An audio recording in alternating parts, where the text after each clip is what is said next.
Hey folks, welcome to another edition of My Car Guru. I'm a little ticked off this morning, but I'm trying not to let it, affect my overall attitude for the day. I have to buy something that I really don't want to buy, but Ford is making me buy it in order to be able to achieve the goals that they have set for me in terms of vehicle sales and specifically EV sales, which I don't anticipate selling a bunch of EVs this year. Really, not a bunch over the next several years. I know Ford has invested a tremendous amount of money in EVs, and they expect their dealers to support the brand, which I'm all in favor of. I just don't like having to spend money on a charger. It's costing me about, installation and all, about $6,000. I've got a charger that sits out in front of my Nissan store, but I'm having to upgrade it. I'm having to increase the amperage from 40 amps to 80 amps. So basically what it will do, it'll fully charge a vehicle in anywhere, the ones that we sell, Nissan Ariya, Nissan Leaf, the Ford Mach-E, and the Ford Lightning, which is the F-150 Lightning. So it'll fully charge those in about 4 hours. So if you had this you wouldn't need one like this at home because you could literally pull your EV into your garage, plug it in. When you wake up the next morning, it's fully charged. So you don't need one this powerful. This is kind of a middle-of-the-road EV charger. It's not like the ones down the road from me that are level 3 chargers. I mean, they'll charge just about anything to 80%, from 0 to 80% in about, 30 minutes. So that's great when you're traveling. The problem is there aren't a lot of those EV chargers out there, and the ones that are out there aren't real reliable. A lot of them don't work. So anyway, that's what's got me ticked this morning. What's got you ticked? Well, there's more things. So I've got this elderly gentleman that is a long-time, 40-year customer of the Lawsons. And so he first started buying vehicles from us when we were on Church Street in Greenville, Tennessee at a Chevy store. And then we got Mazda, and then, we just off to the races.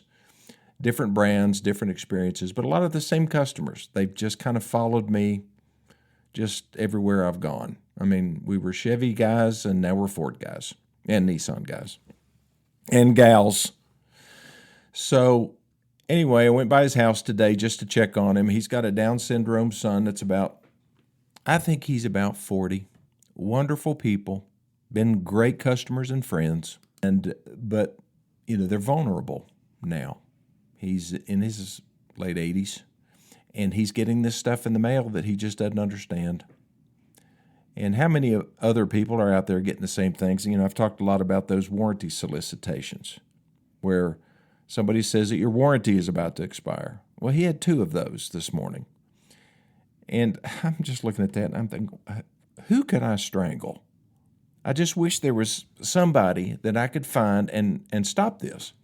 But you probably got some in the mail today as well. If you buy a vehicle, you're getting them.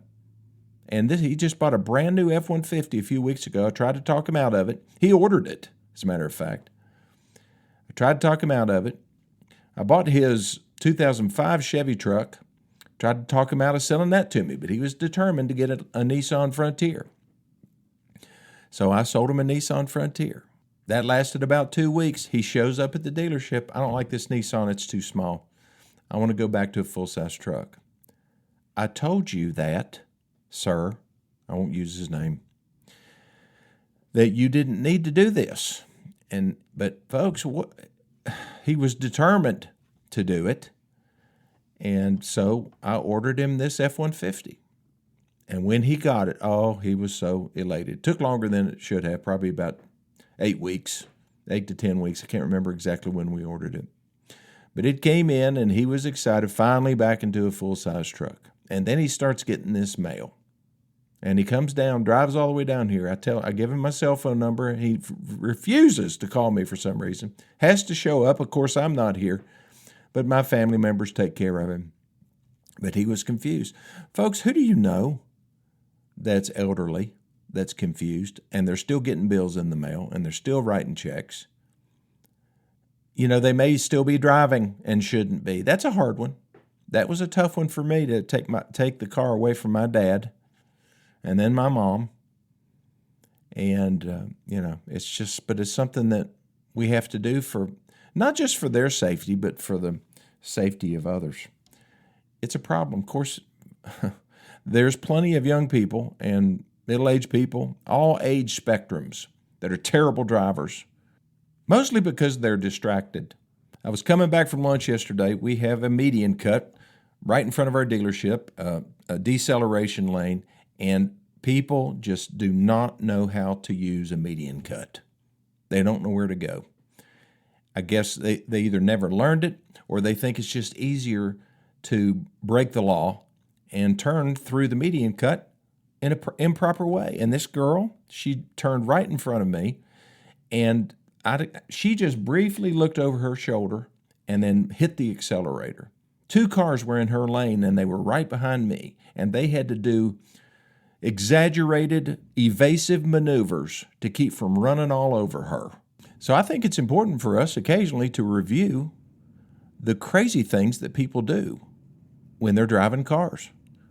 You're wielding a 1,500, well, not that light, 2,500 to 5,500 pound weapon. And if more people would look at that way, we'd probably have fewer accidents. So let's get into that. I'll be back in just 1 minute.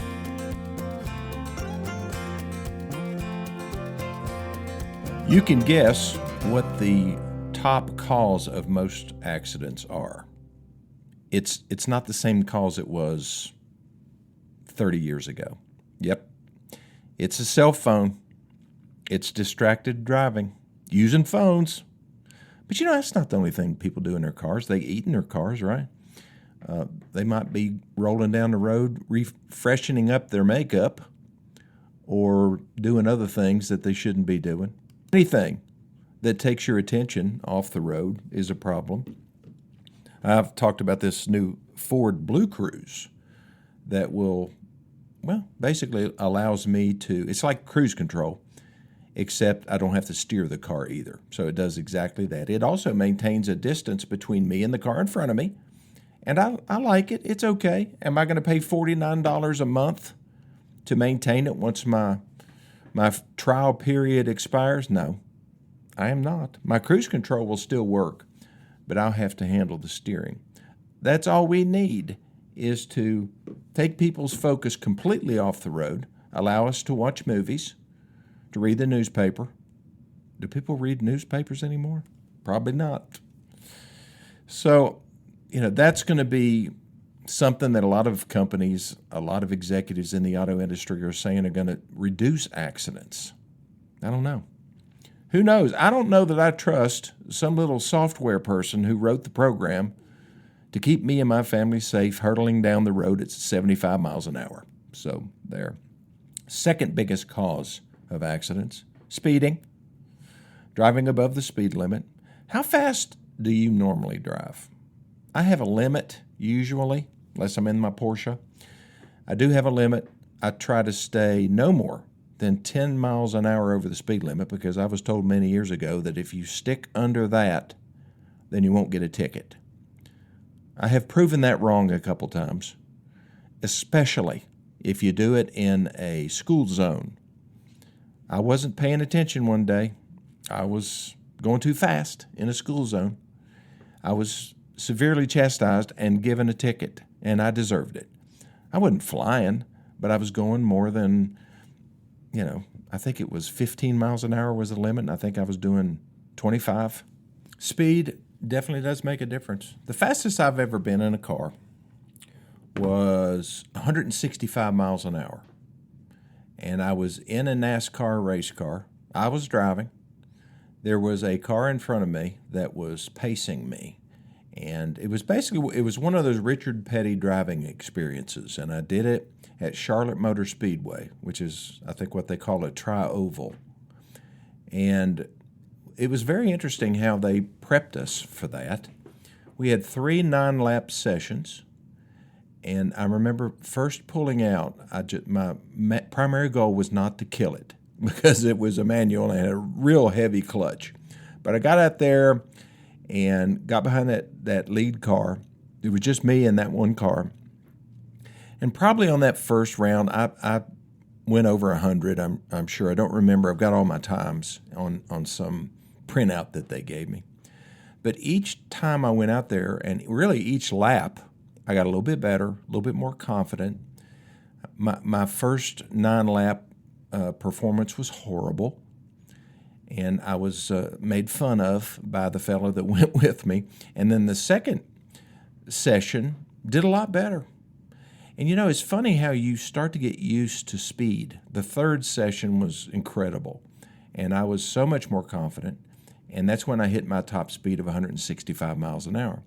Now, here I am going 165 and feeling a little nervous, but then I just imagined what it would be like to have cars on either side of me, like just a foot apart or a few inches apart, cars in front of me, just like a traffic jam going 185 miles an hour. Skill level goes up a little bit more. I wouldn't do it now for anything. That was probably 25 years ago that I did that. And now I'm a lot older, and my reaction time, I'm sure, would not be as good. My confidence level would definitely not be as good. But I had a great appreciation for speed and concentration. Well, when you're on the interstate and you're listening to a podcast or you're listening to music or you're talking on the phone and you're going 85, 90, 100 miles an hour. You see it all the time on the interstate. I mean, they got one hand on the steering wheel, and they're just in their own little world, and they're probably not concentrating on what they're doing. That's how speed kills. So slow down, right? You're not in a race. A lot of people act like they are. They get passed by somebody, say, I'm not going to let him pass me. He's driving a Dodge. And so they pass the other person. Next thing you know, they're hurtling down the interstate at 90, 95 miles an hour, swapping lanes, going around trucks, passing on the right-hand side. We've all seen it. What's the point? They don't even know each other. I don't know. It's just bravado. False bravado. Okay, what's the next biggest cause? Let's see. Drunk or drugged driving. It certainly does impair judgment. It affects reaction time. It leads to severe accidents. I was with a guy the other day. Well, I wasn't with him. He was in the parking lot at a grocery store. I know him. He was coming out of the grocery store, and he was lit. I mean, slurring. He was, obviously been drinking. Jumped right into his car and drove off. What should I have done? I mean, should I have called the police and turned in my friend? Probably. Well, he's not really a friend. He's an acquaintance. But what happens to him when he gets caught? DUI, jail time, destroys his reputation because he's considered a semi-professional. It's just, what's the value in that? What's the danger? Again, we're putting not only ourselves at risk, we're putting other people, total strangers, at risk. I live on about 30 acres, and I have a road that runs right along the edge of my property. And it's got a big 90-degree turn in it, and right at that point, it seems that is a favorite spot for people to drive through there, roll down their window, and throw out their liquor bottles and beer bottles, or it could be bottles and cans, and I won't even begin to go into some of the things that I have found down there. I mean, who does that? But what's disturbing to me is what they're throwing out and the fact that they're driving around drinking that stuff. So now I have to go up back to the house, get my side-by-side, drive all the way down there and go along that road and pick up all that stuff, thinking all the time that there's people driving around that are plastered. And I don't think this is getting any better. I think it's getting worse. Okay, reckless driving. Reckless driving takes into account a lot of different things. One of the biggest ones that I see, and you may be one of these people that do this, is tailgating. So how far are you supposed to be away from the car in front of you? You're supposed to be away 1 car length for every 10 miles an hour of speed. So if you're going 70, you should be 7 car lengths behind that vehicle. Again, drafting, which like they do on a NASCAR track, really isn't going to do you any good. It might help your fuel economy a little bit, but if that person just barely touches their brakes and you're going 70 miles an hour, you're going to be in their trunk. But I see this. I mean, I just can't believe the number of people that tailgate. So that is a big cause of accidents, mostly on interstates. But just ignoring road rules, weaving, and a lot of that's caused by, again, distractions, not paying attention. People overdrive their vehicles in poor weather conditions. When this snow hit recently, the people that you see just going crazy are the ones in big four-wheel drive vehicles. They feel invincible. And yes, they can go. But they can't stop any better than anything else can. And they seem to forget that. And so you end up seeing a lot of these big 4x4s over in ditches because they are overdriving the conditions. That was something my dad harped on all the time, is overdriving the conditions and overdriving your headlights, because the speed that you're going, the headlights can't keep up. And that deer that's out of the range of your headlights, you're going to be on it in just a matter of seconds, and you never saw it. So I could go on and on about all the different things that people do that are ignorant when they're driving, and I've done some of them myself. So what's to be done about it? Now, I think education in the schools is critical. There's a lot of schools don't have driver education anymore. And maybe there's something we can do about the renewal of licenses. I don't like regulations, but there's got to be something we can do. And maybe the penalties just need to be greater for boneheaded violations of the law. But as defensive drivers, the things that we have to be the most careful of are, a lot of it's in our control, but one of the most dangerous places in the world is an intersection with a traffic light. That's where I've had my closest calls, especially recently. So I just don't trust green lights, and you shouldn't either. When it turns green, you don't go, especially if you're the person in front. You look before you go, because there's some idiot that's getting ready to run a red light or running it already. Halfway through the intersection, you pull out, you're just looking, come on, green, come on, green. You hit the gas pedal and bam. So that's the best advice I can give you. Okay, I'm going to take my last break. I'll be back in just 1 minute. Okay, I am back. You know, there is one feature that is available on a lot of vehicles, not all. You need to ask if you're getting ready to buy a new vehicle. Does it have blind spot detection and cross traffic alert? What is cross traffic alert? That's where if your vehicle has cameras on it, and it can see vehicles that maybe you can't see. For example, at that intersection, if it sees something coming at a rapid speed and you're getting ready to cross the road, it'll stop you. It'll warn you, at least. You'll get flashing lights. That's what it used to do. Now, I don't know about a lot of cars, but for a Nissan, for example, they have the full suite. They come standard with every single one of the latest safety features. So it's got the cross-traffic alert. It's got the pedestrian detection. It's got the blind spot monitoring. It's got backup brake. It's got automatic braking, which is wonderful. It saved me the other day in my F-150. It's not a Nissan, I know. But I was backing up, getting ready to hit a pole. All of a sudden, I had my foot on the gas and the thing stopped, slammed on the brakes. It wasn't me doing it. It was the truck. So just make sure that if you're buying a vehicle that at least it has cross-traffic alert and blind spot monitoring, because those are very valuable features. But automatic braking is pretty awesome, especially where there's a yield sign. You've got this road that's merging onto another road, and so you think that the person in front of you just took off, So you immediately look over to your left shoulder, see if it's clear for you to go. It's clear. You start going. They stopped. They decided not to go. And you end up in their trunk. But not if you have automatic braking, because the car would have seen that and would have corrected your mistake or prevented you making a mistake in the first place.